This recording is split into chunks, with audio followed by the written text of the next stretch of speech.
So a couple of weeks ago, I talked about how to tell your manager that you want to get promoted, and I suggested you do it in a one-on-one. Well, I got a bunch of questions like, how should a one-on-one be structured? So I decided to do this YouTube training on the perfect one-on-one meeting, and the audience is for employees, like individual contributors, but it's also for managers. So I want everyone to be on the same page of what goes on in the perfect one-on-one. So stay tuned, and I am going to break it all down for you on the other side. See ya.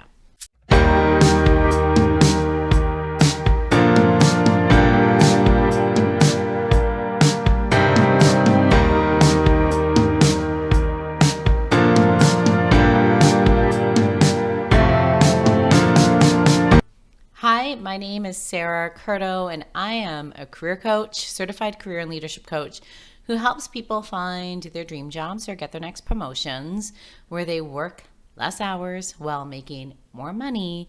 And at the end of the day, they feel fulfilled and happy doing work that they love. Now, in order to have an excellent relationship between a manager and employee, in order for a manager, and I'm talking like could be any level. We're not just a manager. Like if you're a senior manager, director, a VP, a C-suite, like this is for everybody. Anyone who's in a leadership position who has direct reports. That's what I mean by manager. But a manager needs to accomplish their own goals, and usually that's tied in with the business and strategic goals, which means that they need their team to be on board with that. They need to monitor the performance. A one-on-one meeting does that.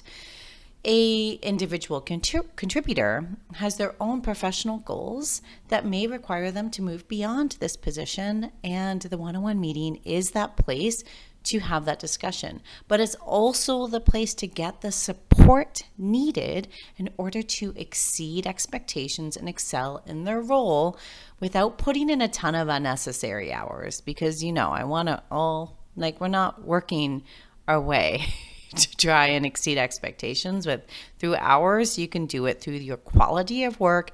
And the best way to do that is to have this one-on-one meeting every week with your manager.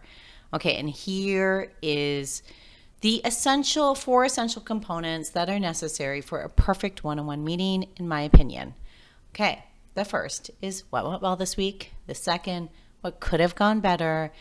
Third, what's coming up next week. And fourth, what is needed from the other person. Okay, let's break down each of these in more detail so that you can sort of understand and see what I mean. And I'm going to even do some role playing, get my acting chops on. I did take drama in high school, So you are going to see a little bit of that and how we can position things. Okay, so component number one, what went well this week? Back it up. Many people have a difficult time bragging about their accomplishments, and they feel awkward sort of bringing it up. They kind of feel like they're pigeonholing it into a conversation. Is that even the word? I don't know. But a one-on-one meeting that starts with that what went well this week is a perfect opportunity for the team member to highlight their achievements or to highlight tasks that were completed during the week. It is the chance to celebrate and share those accomplishments. So if you are a leader, I want you to ask your individual contributor, your team individual, what went well for you this week? Give them that opportunity to share it. And if you are an individual contributor and your manager doesn't ask, then you lead with, well, what went well for me this week is I successfully completed that project ahead of schedule and received positive feedback from a client because of it.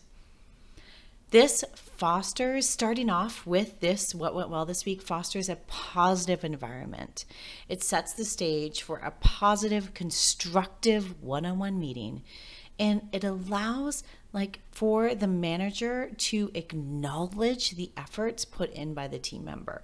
It opens the door for that value and recognition that so many individuals crave. I'm sure as a leader, you crave it too from your manager. This is that opportunity, and it's kind of set in stone. So it's going to happen. Everyone feels so much better because of it. Okay, the second component for a perfect one-on-one is the what could have gone better. Now, this part isn't about blame. It's really about learning and improvement. It's a chance for the team member to reflect on the challenges that they faced during this week.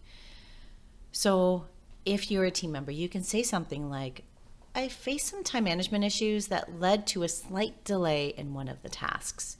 Now, something like this, a statement like this, what it opens up is it opens up a conversation of, were there unrealistic expectations? Were there other priorities that were more important? So it was kind of good that maybe that one task was delayed. Or is there some time management challenge that this team member faces regularly, and how can the two of you work together for them to learn how to effectively prioritize their work so that they can get everything done? It can also open up the conversation for how this was communicated. Was this an impact to a client, and were they communicated? Is this the first time you're hearing about it, and how can you open up those communication lines so it isn't? So this is what strengthens the relationship. The what went well celebrates the relationship. The what could have gone better strengthens it. As a family and with your friends, sometimes it's the toughest times that bring you closer together. This is one of them. By encouraging this openness, it builds trust, and it sets the stage for everyone to improve, for the team to improve. So it's really important that both are open to this sort of thing. Then the third component is the what's coming up next week. Let's talk about what happened in the past week, and now let's talk about what's coming up in the next week. So this is the time to discuss those upcoming tasks, the projects, those potential roadblocks that might be faced. So for example, as a team player or team member, if you say something like, I have 2 major deadlines and might need some support in coordinating with other departments. So this is where the team member is alerting the manager that there's going to be some potential issues. So this is that unrealistic expectation. So is one deadline more important? Maybe one can get pushed. If not, who can we support? So maybe it's the leader stepping in to talk to their peers of their other departments to rally their troops. Or maybe it's involving another individual or resource to help finish these deadlines. So this sort of conversation ensures that everyone is in alignment on the goals that need to be accomplished. And it helps with proactive planning. And it kind of goes well into the final component of a perfect one-on-one, which is, what do you need from them? And this is where both individuals, this is not just up to the team manager, or the team member or the manager, this is a collaborative conversation communicating the needs. So if you're a team member, you can say something like, I'd appreciate some guidance on handling this complex client issue, which then allows for the manager to schedule some time. The manager might say something like, when's your next meeting with them? Let's schedule another conversation ahead of time so we can tackle this issue. So this promotes a supportive environment. It's where concerns and growth opportunities are addressed. And now if you're a manager that needs something from the individual, potentially they have those 2 major deadlines and this complex client issue, and it's going to be a week where maybe there might be some overtime needed. So as a manager, you might say something like, I don't like to ask this of you, but I may need some extra overtime put in. And I think as a manager, you should implement a lieu policy, even if it's not HR kosher, so where you're giving them some time in lieu for some overtime if you don't pay. I think people should be rewarded financially or in vacation time if they're working extra. But as a manager, you can communicate this. And if it's a light week, you can be like, you know what, if you're done at like 3 p.m., just sign off, especially if they're working from home. Check your email just in case. But otherwise, try and go and enjoy yourself. Like this sort of like, I don't know. I just really want the manager team member relationship to feel collaborative, obviously, to feel supportive, obviously, but we want to be confident in each other. And confidence is having your own back. So when you are confident in another person, you're also having their own back.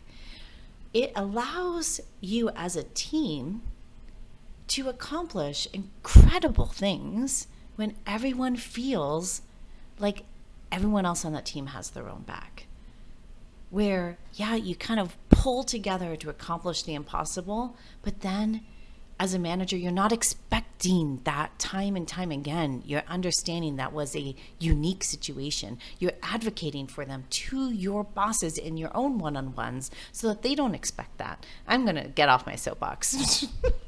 I can talk about this forever. But the perfect one-on-one meeting really allows to create this strong relationship that I'm talking about, because it is a relationship. We often don't take this seriously enough. We often get so wrapped up in our own worlds and our own work, and we forget that this is a relationship that is paramount to the success of both of you. So if you are a manager that's not doing one-on-one meetings, start scheduling them. If you are an individual contributor and your manager's not doing one-on-ones, ask for them. And if they don't have them, and if they push back, send them this YouTube. Okay. But anyway, soapbox put away until next week. So subscribe. You know I love a good soapbox. But anyway, thank you for coming. Thank you for, allowing me to pontificate about how much I love the one-on-one meeting. Drop a comment below with really the one part of the meeting you're really looking forward to, and the thing that has been missing potentially in the meetings that maybe you do have. I'm just so excited to see what comes of you doing this. So come back and tell me what's happening. And if you have found this video useful, don't forget to like, share, and subscribe for more valuable content. Until next week, take care. Bye.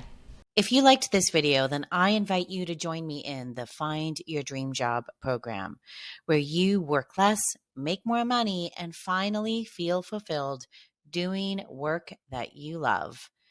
Find out more at www.sarahcurto.ca/CYLA. See you there.